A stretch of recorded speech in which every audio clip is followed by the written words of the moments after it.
નમસ્કાર દર્શક મિત્રો, ગુજરાતની અંદર ભારતીય જનતા પાર્ટીના મોટા અને દિગ્ગજ નેતા અને કોંગ્રેસના પણ મોટા અને દિગ્ગજ નેતા ગુજરાતની મુલાકાતે પધાર્યા હતા, જેમાં 7 તારીખે અને 8 તારીખે વડાપ્રધાન નરેન્દ્ર મોદી સૌરાષ્ટ્રની મુલાકાતે જામનગર ખાતે પધાર્યા હતા અને કોંગ્રેસના મોટા નેતા રાહુલ ગાંધી પણ ગુજરાતની મુલાકાતે પધાર્યા હતા અને તેઓ કોંગ્રેસ કાર્યકર્તાઓ સાથે મીટિંગ યોજી હતી।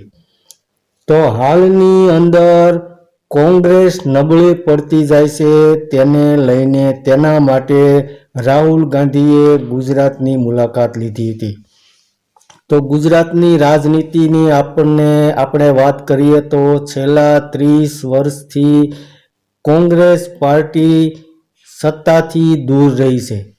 ભારતીય જનતા પાર્ટી 1990 બાદ ભારતીય જનતા પાર્ટીનો કમળનો વિજય થયો બાદ, કમળ ખીલ્યા બાદ કોંગ્રેસનો અસ્ત થઈ ગયો હોય તેવું જોવામાં આવી રહ્યું છે। તેના ઘણા બધા કારણો છે। તે કારણોની આપણે વાત કરીએ તો ગુજરાતની અંદર ભારતીય જનતા પાર્ટી ખૂબ જ સક્ષમ રીતે અને સંગઠિત રીતે કાર્ય કરી રહી છે, જેને હિસાબે ગુજરાતમાં ભારતીય જનતા પાર્ટી જીતી રહી છે અને કોંગ્રેસની અંદર કાર્યકર્તા હવે નિરાશ જોવા મળી રહ્યા છે। જેમાં હાલની અંદર જે ગત વિધાનસભાની ચૂંટણી યોજાણી તેમાં ભારતીય જનતા પાર્ટી 182 સીટોમાંથી 156 સીટ સાથે વિજય થઈ હતી અને કોંગ્રેસ પાર્ટીને ફક્ત 17 સીટો જ પ્રાપ્ત થઈ હતી। તો આ બધા ઘણા બધા કારણો હોઈ શકે, જેની અંદર રાહુલ ગાંધી ગુજરાતની અંદર પધાર્યા હતા અને તેઓ કોંગ્રેસ કાર્યકર્તા અને કોંગ્રેસ પાર્ટીની અંદર મોટા ફેરફારો કરવા જઈ રહ્યા છે તેવા પણ સમાચાર પ્રાપ્ત થઈ રહ્યા છે। તેમાં પણ તેના ભારતીય જનતા પાર્ટી જીતે છે અને ગુજરાતની અંદર કોંગ્રેસ પાર્ટી જે હારે છે તેના કારણોની આપણે વાત કરીએ તો એવા કારણો છે જેની અંદર હાલમાં કોંગ્રેસનું સંગઠન નબળું પડતું જાય છે અને કોંગ્રેસના કાર્યકર્તાઓમાં પણ નિરાશા જોવા મળી રહી છે, કારણ કે એક પછી એક ચૂંટણીમાં કોંગ્રેસની હાર થતી જોવા મળી રહી છે। અને ત્યારબાદ બીજું કારણ એવું છે કે કોંગ્રેસ પાર્ટી નાની અમથી જીતમાં પણ પોતાની સક્ષમ સાબિત કરવા બતાવી રહી છે અને નાની એવી જીતમાં પણ તેઓ ખુશ જોવા મળી રહ્યા છે। હાલમાં જ તે સ્થાનિક સ્વરાજ્યની ચૂંટણી થઈ હતી, જેમાં એક જ નગરપાલિકામાં કોંગ્રેસનો વિજય થયો હતો અને કોંગ્રેસ પાર્ટી ખુશ જોવા મળી રહી હતી। ત્યારબાદ એવું પણ કારણ છે કે કોંગ્રેસ પાર્ટીના દિગ્ગજ અને મોટા નેતાઓ ભારતીય જનતા પાર્ટીની અંદર જોડાઈ રહ્યા છે, જેને કારણે પણ કોંગ્રેસ પાર્ટી નબળી પડતી રહી હોય તેવું જોવામાં આવી રહ્યું છે।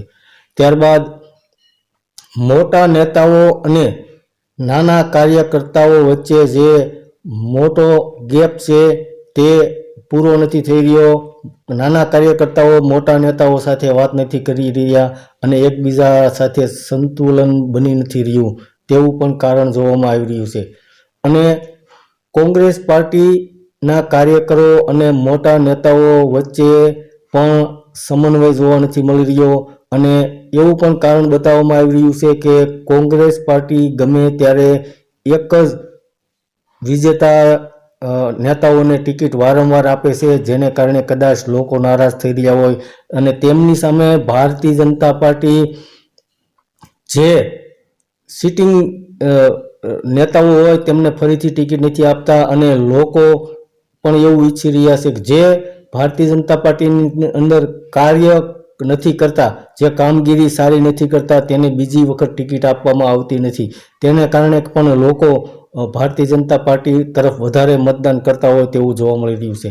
તો હાલમાં જે કોંગ્રેસના મોટા નેતા રાહુલ ગાંધી ગુજરાતની મુલાકાતે પધાર્યા હતા અને તેને એવું પણ કહ્યું હતું કે ઘણા બધા કોંગ્રેસના નેતાઓ ભારતીય જનતા પાર્ટીની સાથે અંદરખાને જોડાયેલા છે અને ભારતીય જનતા પાર્ટીને સપોર્ટ કરી રહ્યા છે। આવા મોટા નેતાઓને, આવા જે પણ કાર્યકરો હશે અથવા કોઈ પણ હશે તે તેમને પાર્ટીની અંદરથી હાંકી કાઢવામાં આવશે અને તેમની જગ્યાએ સારા અને સક્ષમ કાર્યકર્તાઓને અને નેતાઓને કામગીરી સોંપવામાં આવશે. જો આવું કદાચ બનશે તો જ આવનારા સમયની અંદર ભારતીય જનતા પાર્ટી સામે કોંગ્રેસ જીતી શકશે. કારણ કે 30 વર્ષથી ગુજરાતની અંદર ભારતીય જનતા પાર્ટી જીતી રહી છે અને કોંગ્રેસનો જાણે ગુજરાતની અંદર અસ્ત થઈ ગયો હોય તેવું જોવા મળી રહ્યું છે. કોંગ્રેસનો કોઈ પણ ચૂંટણીમાં વિજેતાનો ઉદય થતો જ નથી તેવું જોવામાં આવી રહ્યું છે.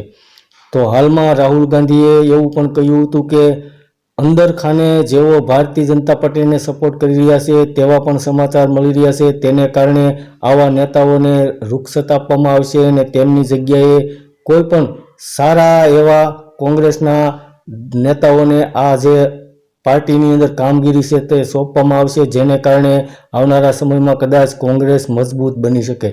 તો દર્શક મિત્રો, કોંગ્રેસના રાહુલ ગાંધી ગુજરાતની અંદર 7 અને 8 તારીખે પધાર્યા હતા. કાર્યકર્તાઓ સાથે જે મુલાકાત કરી હતી અને વાતચીત કરી હતી તેમાંથી એવું નિવેદન આવી રહ્યું છે કે આવનારા સમયમાં કદાચ કોંગ્રેસ ફરીથી બેઠી થાય તેવા સંકેતો દેખાઈ રહ્યા છે. પણ હાલમાં તો ગુજરાતની અંદર ગત વિધાનસભા, ગત લોકસભા કોઈ પણ ચૂંટણીની અંદર કોંગ્રેસ સારો દેખાવ કરી શકી નથી, જેને કારણે હાલમાં તો કોંગ્રેસમાં નિરાશા જોવા મળી રહી છે.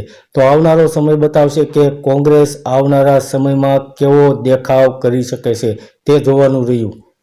ધન્યવાદ દર્શક મિત્રો.